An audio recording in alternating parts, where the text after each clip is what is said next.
নমস্কার বন্ধুরা, আশা করি আপনারাও ভালো আছেন। তো আমিও ভালো আছি। তো কয়েকদিন আগে আমি ভীষণ অসুস্থ ছিলাম, জ্বর সর্দি হয়েছিল। তো এখন আমি একটু ভালো হয়েছি। তো আমি আজকের থেকে নতুন একটা রেসিপি দিচ্ছি। তো রেসিপিটার নাম হলো শীতল শুটকির চাটনি। তো শীতল শুটকির চাটনি বানাবো, আর ওটা দিয়ে আমি বড়াও বানাবো।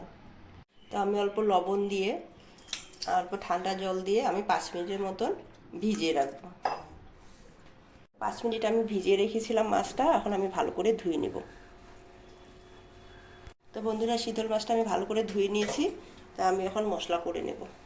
রসুন আর কাঁচা লঙ্কাটা আমি বেটে নেব। রসুন আর কাঁচা লঙ্কাটা আমার বাটা হয়ে গেছে।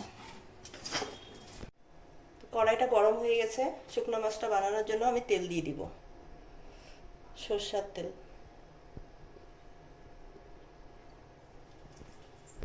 তো তেলটা গরম হয়ে গেছে, আমি পেঁয়াজ কুচানোটা দিয়ে দিব। পেঁয়াজ কুচানোর মধ্যে আমি একটু লবণ দিয়ে দিব, দিয়ে আমি একটু সময় ঢেকে দিব।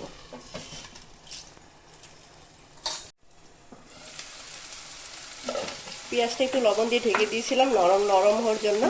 আর নরম হয়ে গেছে, আমি একটু ভালো করে ভেজে নেব।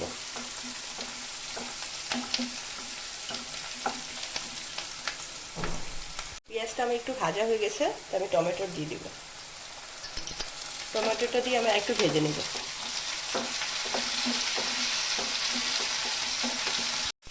তো পেঁয়াজ টমেটোটা আমার একটু ভাজা হয়ে গেছে। এখন আমি কাঁচা লঙ্কা আর রসুন বাটাটা দিয়ে দেব।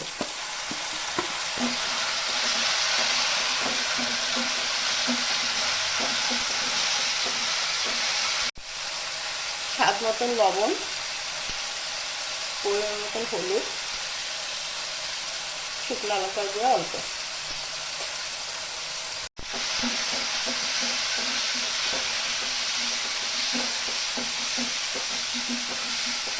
মশলা দেওয়া জল অল্প দিয়ে দিব। আমি একটু ঢেকে দিব।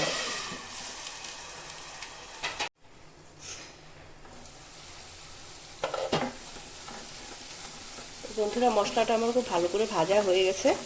এখন আমি শীতল মাছটা দিয়ে দিব।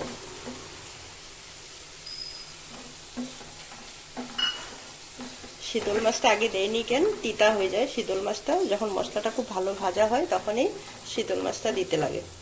আর আমি এখন একটু সময় ঢেকে দেব।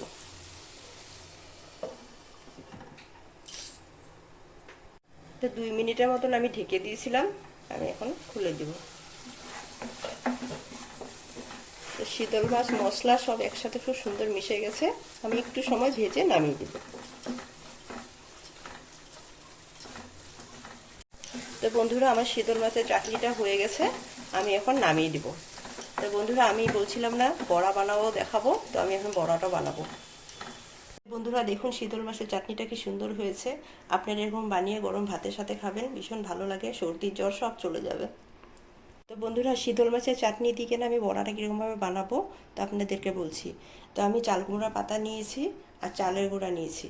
এখানে আমি এখন দিয়ে দিব পরিমাণ মতন লবণ আর হলুদ। তো অল্প সাদা তেল দিয়ে দিব।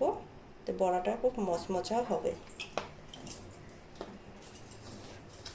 তো আমি জল দিয়ে ভালো করে চালের গুঁড়োটা মেখে নেব।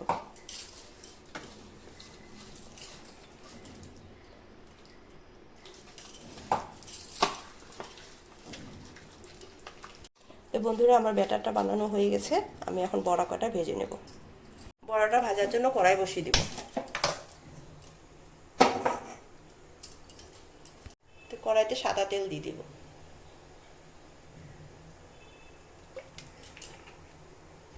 তো চাল কুমড়া পাতার মধ্যে আমি চাটনিটা নিয়ে নেব।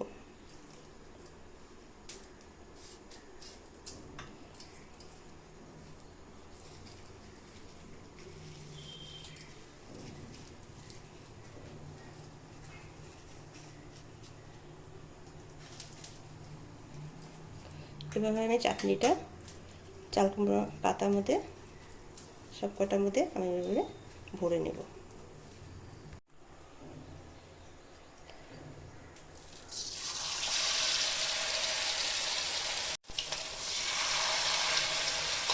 এভাবে আমি সব কটা বড়া ভেজে নেব।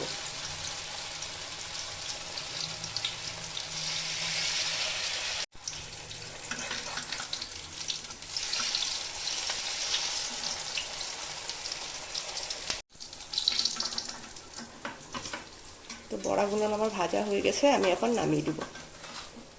তো বন্ধুরা দেখেছেন বড়াটা কি সুন্দর করে বানিয়েছি, এরকমভাবে আপনারাও বানিয়ে খাবেন। আর মুসুরির ডাল ভাতের সাথে খুব ভালো লাগে এই বড়াটা খেতে, আপনারা এরকমভাবে বানিয়ে খাবেন। আর আমার এই দুইটা রেসিপি আপনাদের কীরকম লেগেছে আপনারা কমেন্ট করে জানাবেন, আমার চ্যানেলটা সাবস্ক্রাইব করবেন।